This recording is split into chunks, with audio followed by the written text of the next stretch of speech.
سفید داڑھی ہو، بوڑھا وجود ہو، ایک نوجوان گریبان سے پکڑے، منہ پہ تمانچے مارے، جرم کیا ہے کہ وہ مسلم ہے، اور زبردستی کہے کہ بولو جے شری رام۔ دکھ تو ہوتا ہے نا دوستو، بحیثیت مسلمان یہ خبر سننے کے بعد سب کو دکھ ہوتا ہے کہ دیکھیے ویڈیو یہ بھارت سے ہے،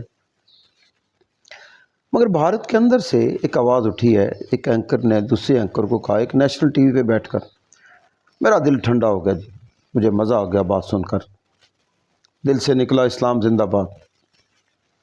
ایک ہندو اینکر دوسرے اینکر کو کہہ رہا تھا، اگر ہم نے یہ روش نہ بدلی، مسلمانوں کے بزرگوں کے منہ پہ تمانچے مار کے 18 سال کے نوجوان نشے میں دھت ان کو زبردستی کہیں گے جے شری رام کے نعرے لگاؤ، اگر نہ بدلا نا یہ رویہ، تو آنے والے وقت میں بھارت صدر بھی مسلم ہوگا اور وزیر اعظم بھی مسلم ہوگا۔